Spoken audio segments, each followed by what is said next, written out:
Sometimes the people we love most are the ones who hurt us the deepest. I gave up everything to raise my daughter, hoping she'd one day be proud of me. But instead, she made me feel ashamed and kept me a secret.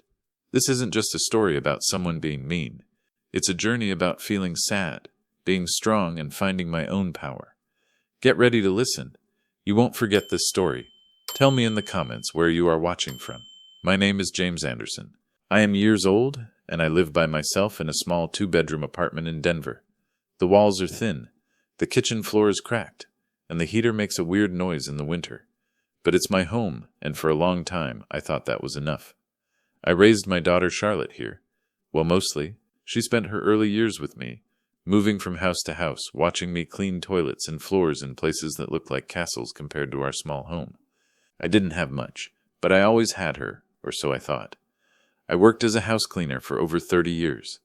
I woke up before the sun, put my lunch in old containers, and caught the first bus. I cleaned fancy marble counters and expensive kitchen appliances that cost more than my rent. I watched the kids of my bosses grow up with nice things while my daughter wore old clothes from church donations. Charlotte was very smart. She was so bright that I always believed she was meant to do something great. I told her to study and work hard. I worked extra shifts to save money for her college. When she got into a university in another state, I cried for days. Not because she was leaving, but because I felt like I had done something right. But something about her changed in college. She stopped calling as much. When I visited, she never introduced me to her friends. At first I thought she was just busy. Then I noticed she would stop and think before saying where I worked. The moment she stopped before saying, "My father cleans houses," told me everything. Still, I didn't give up hope. Charlotte later came back to Denver, but not to my neighborhood. She rented a new apartment, far away from my simple life. Our visits became fewer, and our talks became shorter. Then, one afternoon at a coffee shop with a strange name, she told me she was getting married. His name was Matthew. He was handsome, smart, and knew important people. His family was very rich from oil and land for many years. She showed me a picture of them. He had his arm around her and she was laughing.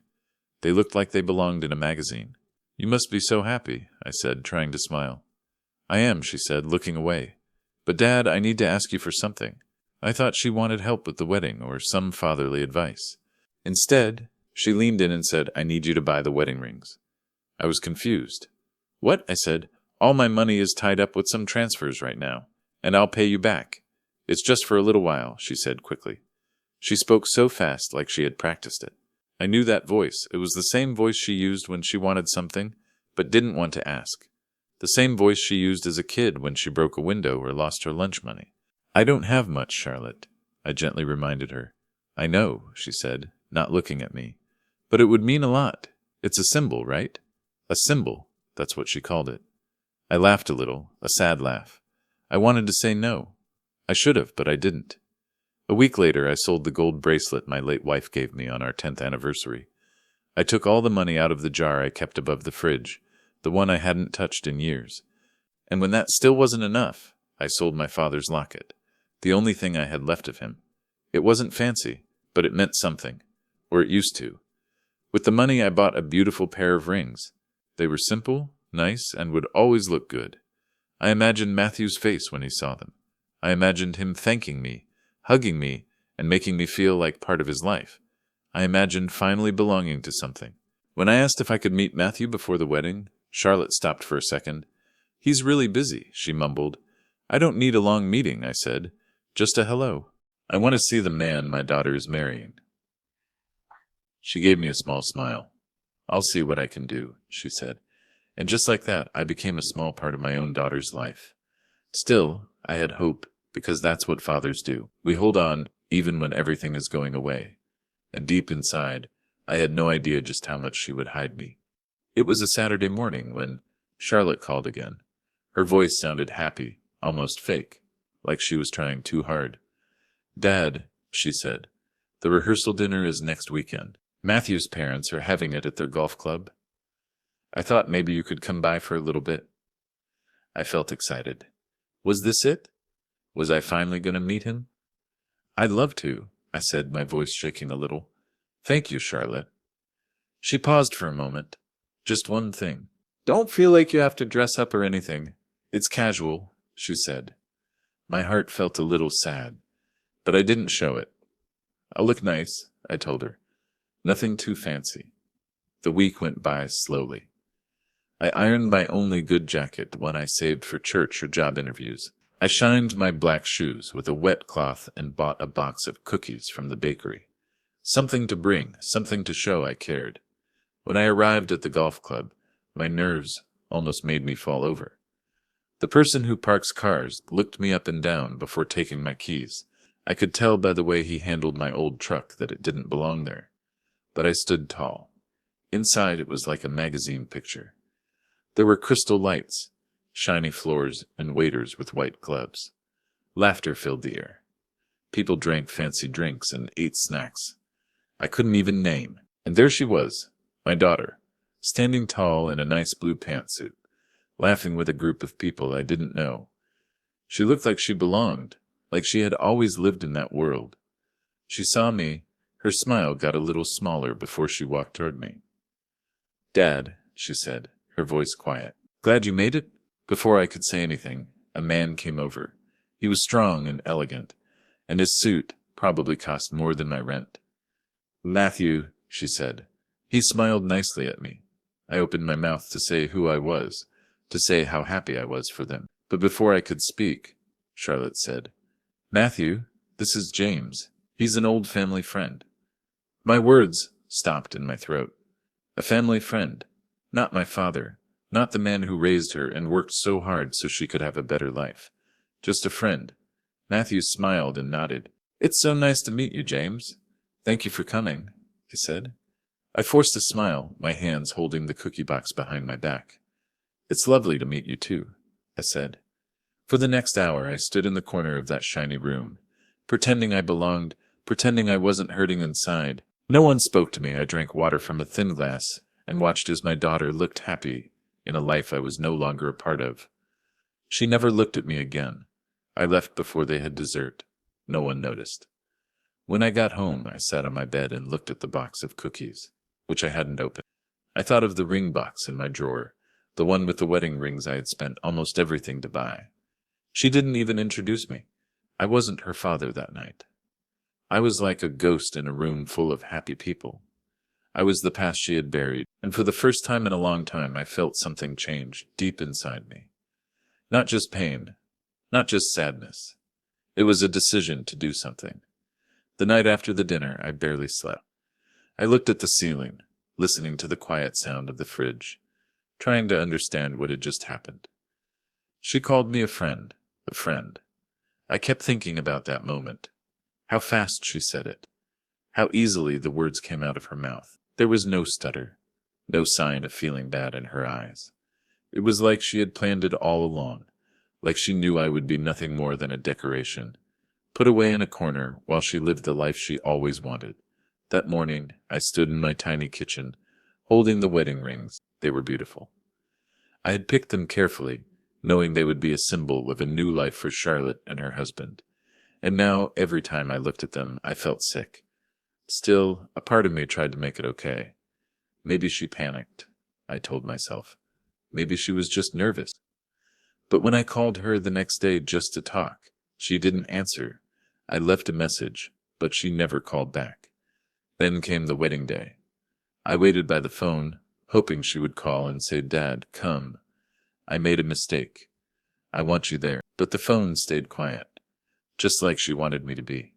The rings sat in a small velvet box on my coffee table. I picked them up and looked at them. My face looked strange in the gold surface. These rings didn't belong to her anymore.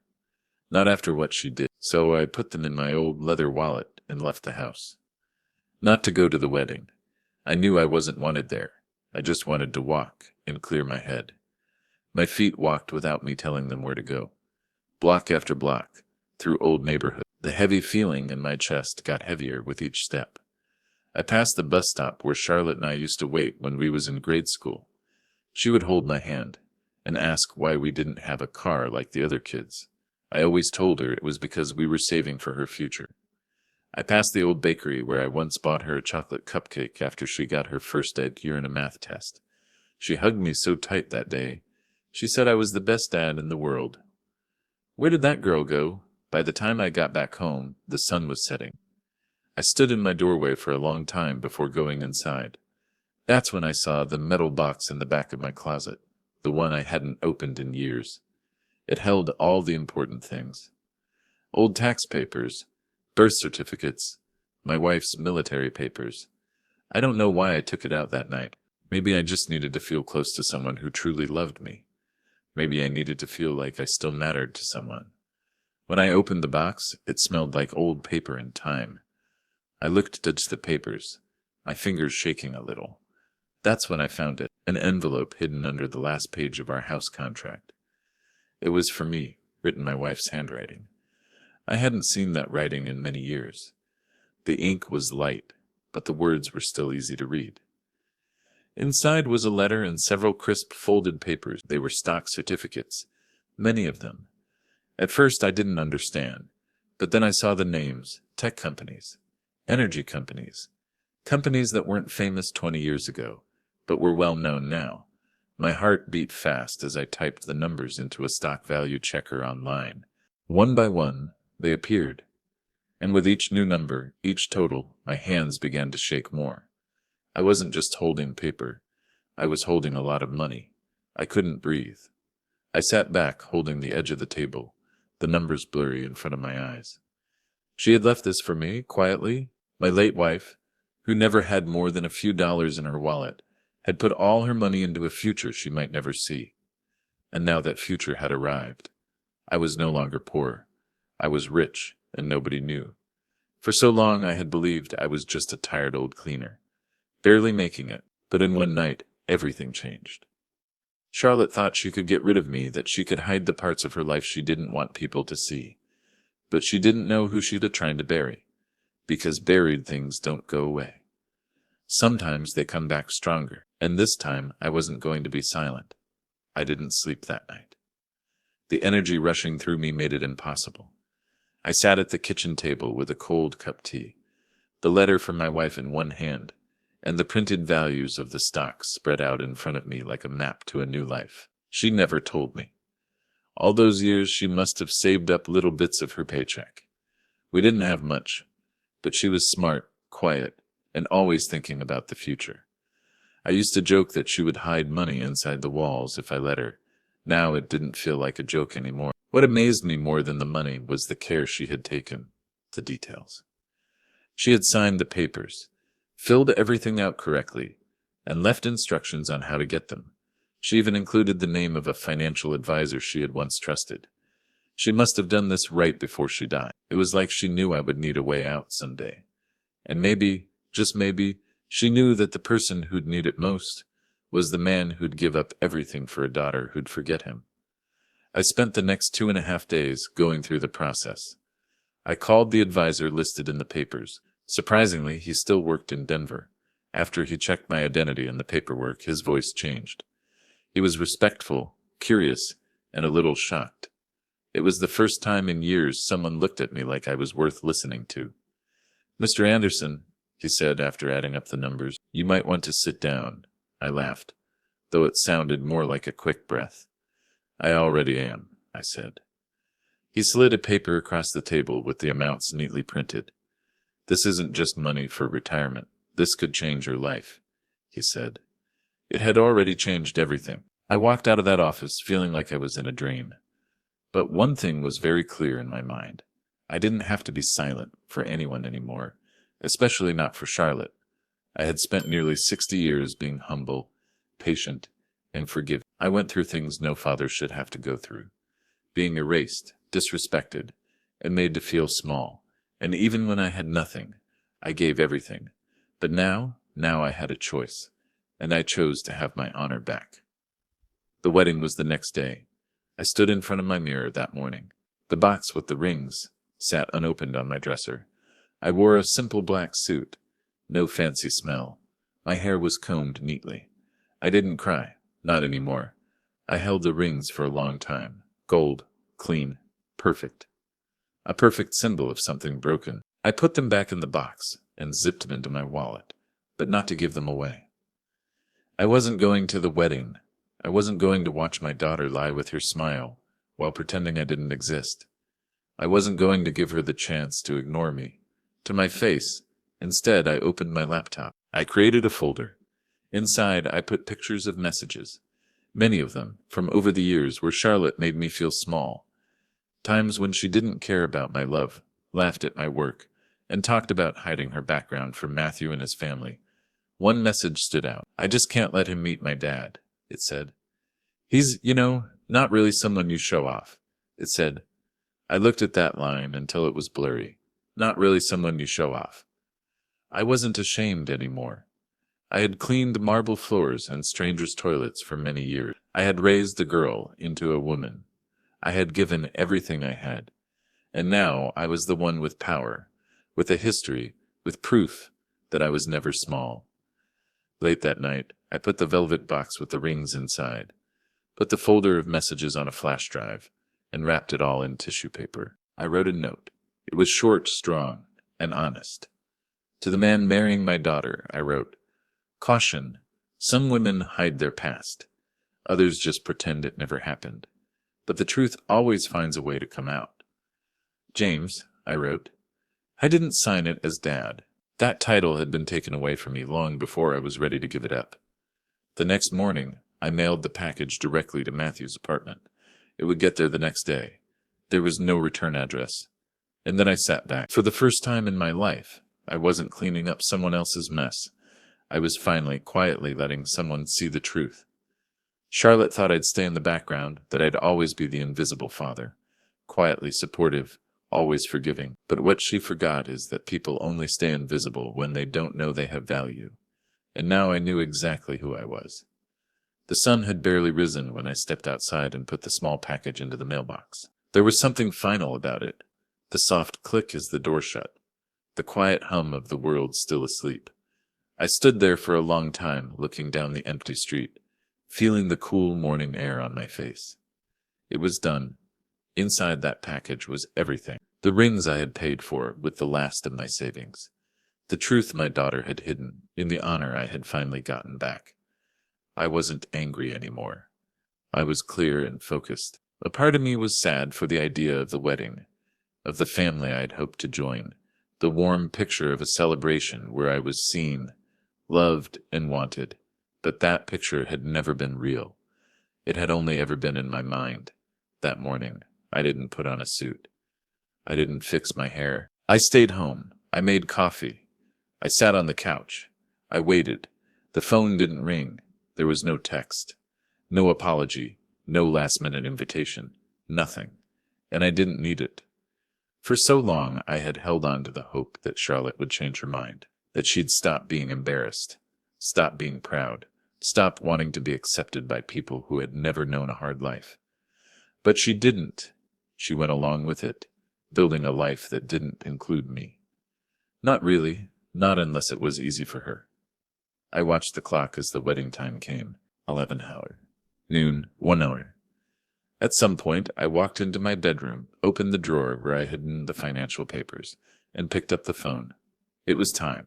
I called the financial advisor again. This time, to start the process of putting the stocks in my name and selling some of them. I didn't want to show off. I didn't want fancy trucks or new clothes. I wanted to feel safe, to have power without making a fuss. A way to start my life over on my own terms. The advisor, Mr. Gaines, was good at his job, and respectful. He guided me through everything, transferring the stocks, setting up accounts, and getting a lawyer to finish the legal matters my wife had left behind. "You'll want someone to manage this for you, James," he said gently. "It's a lot to handle alone." I paused. "I've carried bigger things alone," I told him, and we both laughed softly. When the wedding day ended and the world moved on, I did too. That night, I cooked dinner for myself. Not because I was hungry, but because I wanted to. A steak, roasted vegetables, a glass of wine.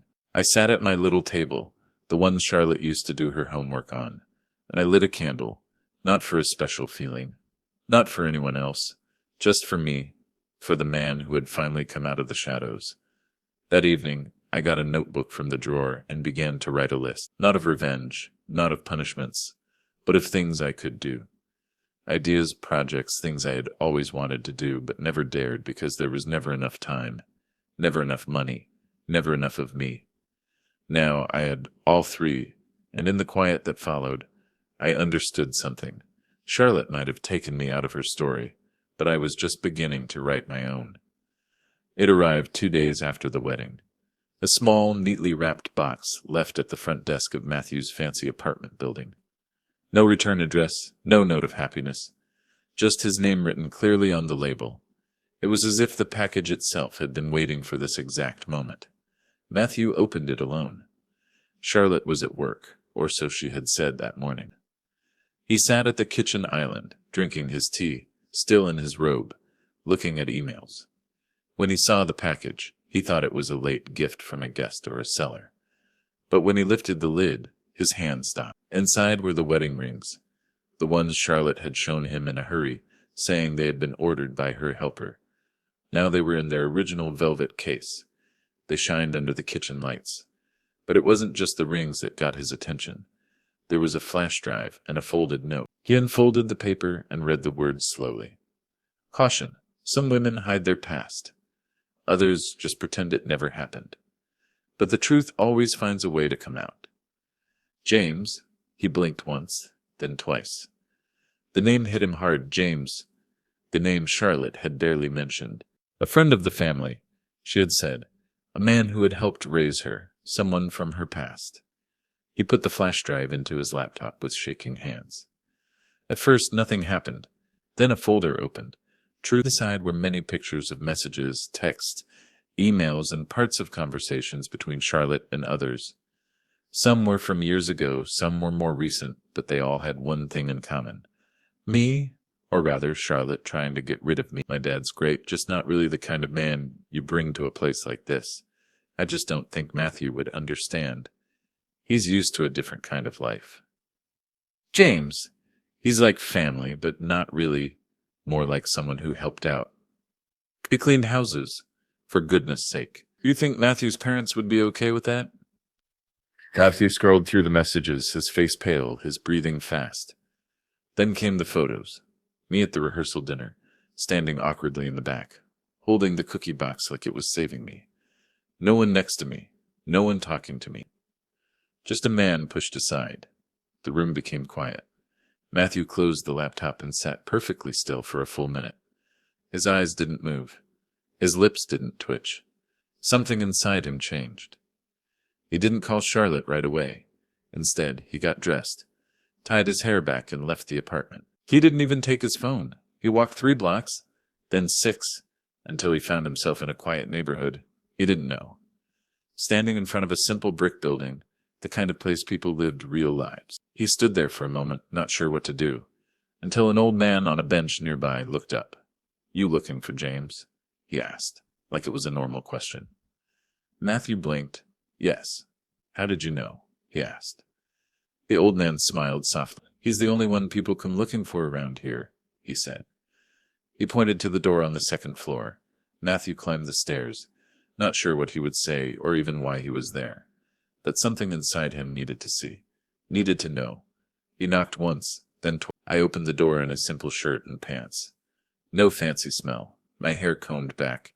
For a second we just looked at each other. Then he spoke. You're not a friend of the family, he said. I didn't answer. You're her father, he said. His voice wasn't angry. It was quiet, like he was putting together a puzzle that he didn't know was missing pieces. Yes, I said, calm and clear. Matthew stepped inside. We sat at my kitchen table. I made tea. He didn't ask for it, but he drank all of it.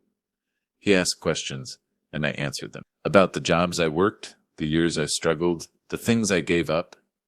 I told him I bought the rings with the little money I had, that I stood at her rehearsal dinner like a stranger, that I was once proud of my daughter.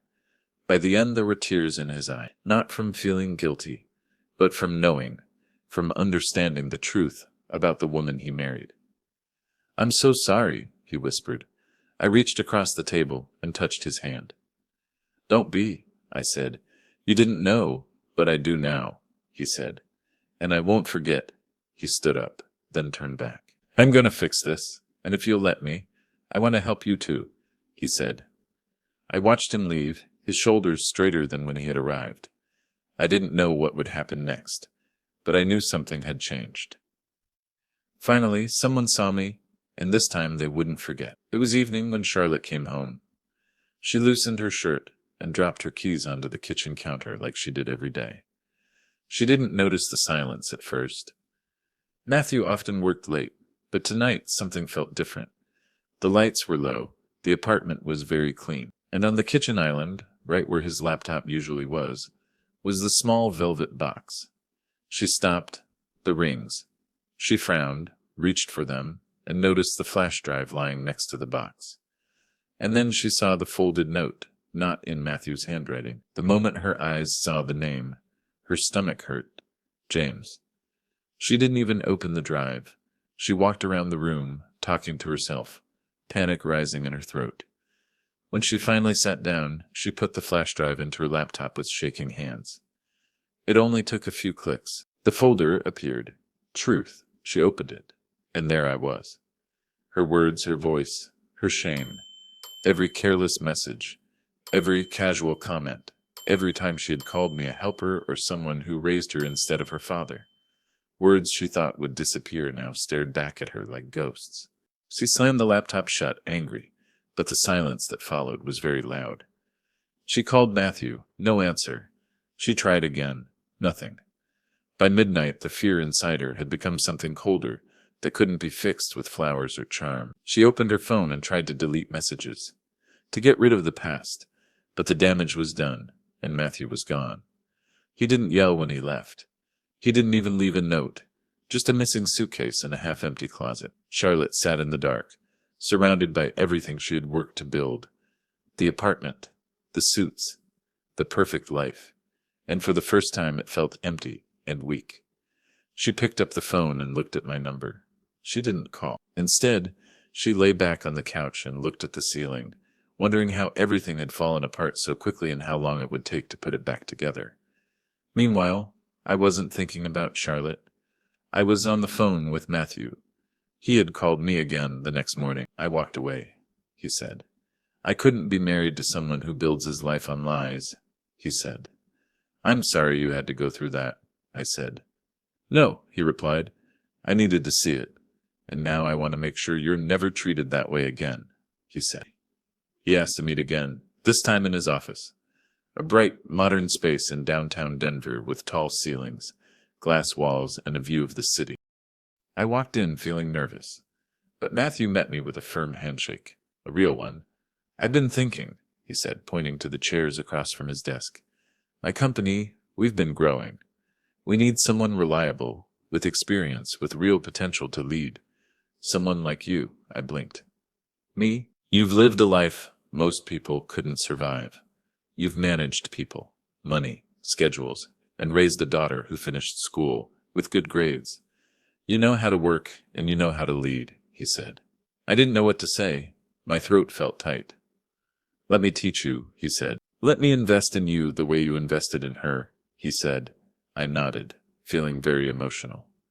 Not just about the chance, but about being seen, about being chosen. Not because he felt sorry for me, but because someone finally saw my value. That week I began the process of joining the company. I went to meetings with him, learned new systems, and got the hang of things quickly. And something inside me woke up. A sharpness I thought had gone away with time. A part of me that had been buried under years of giving up things for others, now rising to the top. As for Charlotte, she showed up at my apartment 2 weeks later, not to apologize, but to demand answers. Why would you do that? She yelled, standing in my doorway like she still belonged there. You ruined everything, she said. I didn't move. No, I said calmly. You did that all by yourself, I said. You had no right, she said. I had every right, I replied. I bought the rings. I raised you. I gave you everything. And you erased me, I said. She scoffed, looked around my apartment like it was not good enough for her. So this is what it's about? Revenge? I stepped forward. No, I said. It's about respect. Something you stopped giving me a long time ago. She didn't answer. She just stood there, her hands in fists, like a child who had lost control of her own game. "I'm building something now," I added. "Something for me. You don't have to understand it, but you don't get to ruin it either." She turned and walked away. Not a goodbye, not even a look back. And for the first time, I didn't care, because I finally understood something. Some people only come around when they need something. But the ones who see you, the ones who stay, they don't need anything at all. They just see your light. The first time I walked into the fancy offices of Matthew's company, I felt like I had stepped into another world. Glass doors opened quietly. The floors shined like polished stone. Everything smelled like lemons and confidence. I held my old leather bag a little tighter, feeling out of place but trying not to show it. Matthew met me in the lobby, his handshake warm and comforting. "Come on," he said, leading me past rows of desks, new computers, and young, well-dressed people. "This," I started, looking around, "isn't where I thought I'd end up." He turned to me, his voice soft but firm. "It's exactly where you're supposed to be," he said. Over the next few weeks, Matthew kept his promise. He didn't just give me a job. He taught me. He sat with me during training sessions, introduced me to the leaders of the company, and put me in charge of a new program to help the community. My background, my knowledge, the way I could see what needed to be fixed. Suddenly, it all had value. I wasn't the invisible man in the background anymore. People listened when I spoke. They looked me in the eye. They respected me. It was strange at first, being noticed, being heard. After years of making myself smaller to fit into Charlotte's world, I had forgotten what it felt like to have a presence. And Matthew, he didn't just see what I could be, he celebrated it. "And you know what I think?" he said during a late meeting one evening, as we looked at program numbers and feedback from the community. "I think you've been a leader your whole life. You just never had a title for it," he said. That idea stayed with me. I started showing up in nice clothes Matthew had given me after our first week. "Nothing fancy," he said, handing me the box. "Just a few things that match the man I see," he said. I looked in the mirror, and for the first time in years I didn't see a tired cleaner or a forgotten father. I saw a man with power, with a history, with a presence.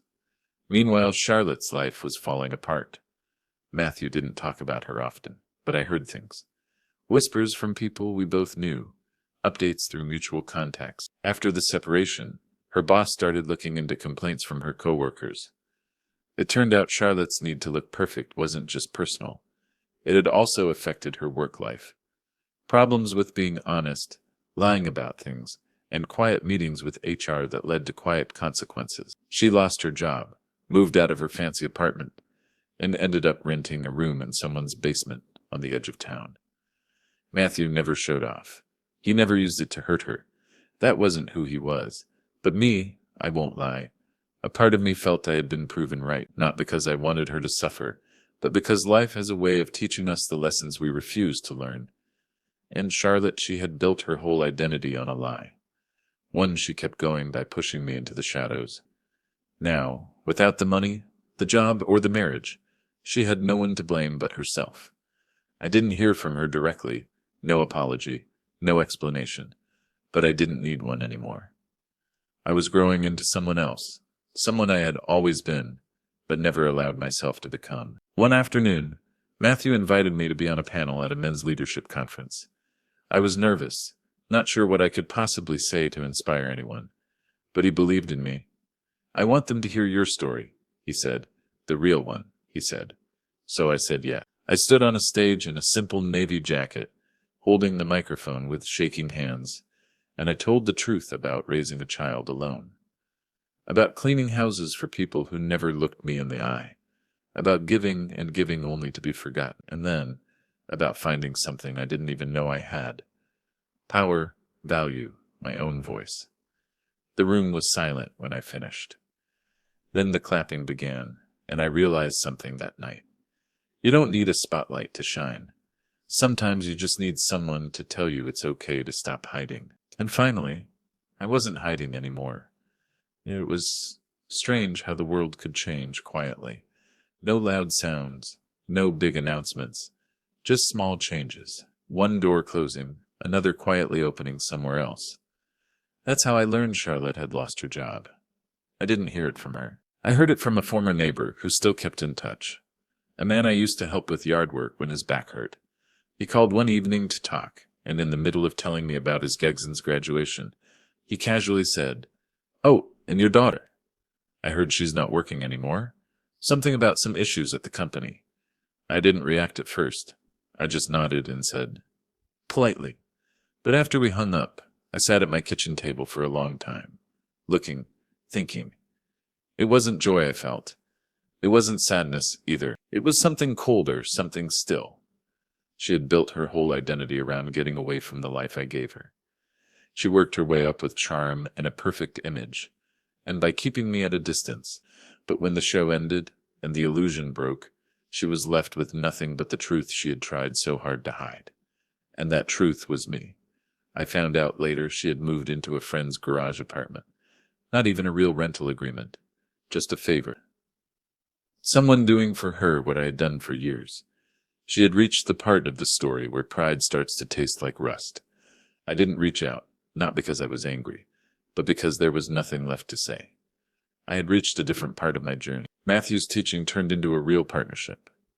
I was in charge of operations now, managing teams, making systems better, even creating a new program to connect older men who didn't have much to professional mentors. Every step I took forward, I left behind one more piece of the man I used to be. The one who waited, hoped, and stayed small. But I didn't get rid of him. I respected him. He was the reason I had survived. I moved into a new place. Not fancy, not huge, but clean and bright and mine, with a garden where I planted sunflowers along the fence. Big, bold flowers that stretched toward the sky without saying sorry, just like I was learning to do. Then one day, I got a message. Not from Charlotte, but from one of her old colleagues. It was short. "I know this is personal, but she talks about you now a lot," it said. "Said she messed up. Said she didn't see what she had," it said. I didn't reply. I just sat there wondering how long it would take for the words to come from her instead of someone else. Weeks went by. The emails from the mentorship program came in constantly. Stories of men who found jobs, started businesses, and rebuilt their lives. Every time I read one, I saw a little bit of myself in their journey. At night, I would sometimes think of Charlotte, where she slept, what she ate, what she told herself to get through each day. I wondered if she missed the out of my voice, if she regretted the way she used to flinch when I showed up in public places, the way she lowered her voice when saying I cleaned houses for a living. It wasn't pity I felt. It was distance. The kind that only comes after years of carrying a heavy weight alone, and finally deciding to set it down. And then one afternoon, I got a knock on my door. I wasn't expecting anyone. No delivery, no appointment. When I opened it, I froze. There she was, Charlotte. Thinner, paler, her clothes wrinkled, her eyes tired. She didn't say anything at first. Just stood there, staring at me like she wasn't sure I was real. I didn't move. I didn't speak. And then finally, her voice came out. "Hi, Dad," she said. It was the first time in years I'd heard her say it without stopping to think. But I didn't let her in. Not yet, because forgiving someone isn't something you just do in one moment. It's a journey, and mine had only just begun. She stood on my porch like a girl again, not the woman she had become, or the woman she tried so hard to be. There was no fancy suit, no perfect way of standing. Just Charlotte, broken down by life, by the truth, by what she had done. "Hi, Dad," she said again, her voice softer this time. The word Dad stayed in the air like a question she wasn't sure she had the right to ask. I looked at her for a long time. Then, with a calm voice, I said, "You should go." Her face moved. Confusion, maybe disbelief. She hadn't expected that. She probably thought the door would open, and I'd welcome her back with open arms. That I'd fix everything like I always had. "Please," she whispered. "Just let me talk." "I heard enough when you didn't let me talk," I said. "You've had years to call me. And now you show up because your life fell apart?" She opened her mouth to answer, but I raised a hand. "I'm not doing this on the porch," I said. Not unkindly. And not today. She nodded slowly. "Okay," she said. I I'm sorry. I closed the door gently, and for once I didn't cry afterward. Instead, I turned on the radio, made a cup of tea, and sat at my desk reviewing plans for a new partnership Matthew had connected me to, a national group that helps older men get back into the workforce. They wanted me to lead a program in our area. Me, the man who once begged strangers to let him clean their houses, just so his daughter could have a future. Now I was being invited to help shape other men's futures. The first time I told my newer in public, it felt like opening an old wound. I was on stage under soft lights in front of a hall full of strangers. My hands were sweating. My heart was beating fast. But as I spoke about raising a child alone, about working jobs where I was not seen, about being erased, the crowd became quiet. And when I finished, they stood up, clapped, and some even cried. Not because my story was special, but because it wasn't. There were so many Jameses out there, so many men who had given their lives for others and been forgotten in the process. So I kept speaking. I kept showing up. On podcasts, on panels, on webinars. My inbox was full of messages from men saying, "You reminded me who I am." I never spoke Charlotte's name. Not to be mean, but because I chose not to. Because this story was mine now. And slowly, something amazing happened. I became known, not as someone's father, not as someone's employee, as me. One afternoon, I was invited to give a speech at a men's conference in Phoenix. Hundreds of people, cameras, lights. I wore a dark gray suit, simple jewelry, my hair combed back. I stepped onto that stage, looked out at the many men, young and old, and I told the truth. "My name is James Anderson," I said, "and for most of my life, I believed love meant giving up things for others. I thought being invisible was part of being a good father, a good man, but I was wrong. You don't have to disappear to matter. You don't have to suffer to be worthy, and you don't have to be silent to be respected." I said. The clapping was very loud. And then, as I walked off stage, I saw someone standing near the back of the room. Charlotte. She wasn't close. She hadn't tried to come up to me. She just stood there watching, her face hard to read. But her eyes, they weren't filled with pride anymore, or shame. Just something quieter, something closer to understanding. She slipped away before I could speak to her, but that was enough, because for the first time I wasn't running after her. I was walking forward, and this time she was the one following me. She came back 1 week later. This time she knocked gently, like someone asking for permission. I opened the door. We stood in silence. Two ghosts of a family that used to exist. She looked thinner than I remembered. Older, too. Or maybe it was just the heavy feeling she carried now. The kind of heavy feeling that doesn't sit on your shoulders but on your soul. "Can I come in?" she asked. I didn't say yes, but I moved to the side. She sat on the couch where she used to do homework, her hands held tightly together. I sat across from her, waiting. She took a breath, let it out slowly. "I don't know how to start this," she said. "Then just say the truth," I replied. "I was embarrassed," she admitted. "Not of you, of myself, of how we grew up, of never having enough. I thought if I pretended it didn't happen, I could finally belong somewhere else." Her voice broke. "And in trying to escape all of that, I erased you. The person who gave me everything," she said. I told myself it was for your protection," she continued, "that if Matthew's family didn't know the details, they wouldn't judge you. But that wasn't true. I wasn't protecting you. I was protecting myself." Tears came to her eyes, but she blinked them away. "You didn't deserve that. Any of it," she said. My throat felt tight. It wasn't just the words. It was the way she said them, like a woman finally being honest with herself. "I don't expect forgiveness," she said quietly. "But I needed you to know I see what I did, and I'm sorry for all of it," she said. I looked at her for a long time. This was the girl I raised, the one who used to fall asleep next to me on the bus after school, holding her backpack like it held the whole world. The one who used to write me notes that said, "You're the best dad ever." And now, here she was, broken, sorry, not sure of herself. A girl again, but also finally a woman. I never stopped loving you, I said. Even when you tried to erase me, even when it broke me, I said. She looked up, her eyes red. Then why didn't you reach out? She asked. I leaned back, folded my hands. Because I finally learned that love doesn't mean losing yourself, I said. I had to choose me for once. She nodded slowly. I understand that now. I got up, walked over to the small bookshelf by the window. I took out a photo, one of us from years ago, her in middle school, smiling, her arm around my shoulder. You forgot who you came from, I said, handing it to her. But I didn't. She held the photo like it might break. I don't know how to fix this, she said, her voice small. I sat beside her, my tone steady. You don't fix it, you live with it. You carry it, and you do better, she nodded, unable to speak.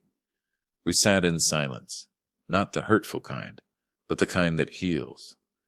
As the light from the window moved across the room, I realized I wasn't angry anymore. I wasn't waiting for anything. The apology I thought I'd never hear had come, and it didn't change the past, but it softened something sharp inside me. Forgiving didn't mean forgetting. It meant I was free. She stood to leave. I didn't hug her. I didn't tell her to stay, but I walked her to the door. And before she left, she looked back. I'm proud of you, Dad, she said. I wish I had said that sooner. I nodded. You'll have to live with that, too, I said. And then she was gone, and I stood in my quiet apartment, feeling more whole than I ever had. Not because she came back, but because I didn't need her to. The envelope was light in my hands, just one sheet of paper inside. I wrote it the way I wrote everything these days. Slowly, on purpose, saying sorry, no anger, no need for an answer, just truth. I sealed it, wrote her name on the front, and mailed it that afternoon. No return address. I didn't need one. Inside I had written, I always stood right in front of you. You just chose not to see me.